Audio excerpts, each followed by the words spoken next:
गुज़िश्ता साल पेश आए तनाज़े के बाद बीजेपी की लीडर नुपुर शर्मा अवामी तकरीब में नजर आई। फिल्म द वैक्सीन वॉर की तशहीरी तकरीब में वो नजर आई। उन्होंने इस मौके पर खिताब करते हुए कहा कि हिंदुस्तान कुछ भी कर सकता है। उन्होंने साइंसदानों से यगानगत का इजहार किया और कहा कि साइंसदानों की वजह से आज हिंदुस्तानी जिंदा हैं।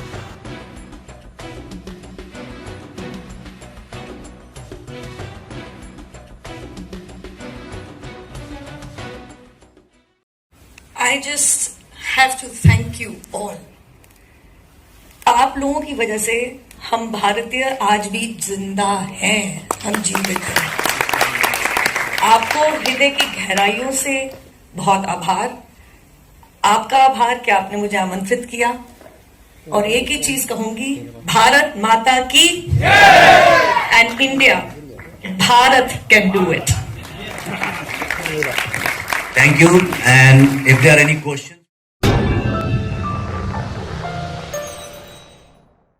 Germanton super speciality hospital, doctor Mir Jawad Jar Khan, senior experienced orthopaedic surgeon, bone fracture, joint replacement, hip replacement और स्पाइन सर्जरी कामयाबी से अंजाम दे रहे हैं। इसके अलावा neuro surgery, cardiology, gynaecology, dental, general medicine, dialysis और फिजियोथेरेपी जैसे शोबाजात में इंतहाई कामयाबी के साथ वाजबी फीस में इलाज किया जा रहा है। शेयरिंग और प्राइवेट रूम्स, अस्पताल में 24 घंटे MRI, CT scan, 2D digital x ray, ultrasound, operation theatre, ICU और लैब की सहूलत दस्तयाब है। आपकी उम्मीदों के ऐन मुताबिक Germanton super speciality hospital, pillar number 150, Attapur, Hyderabad.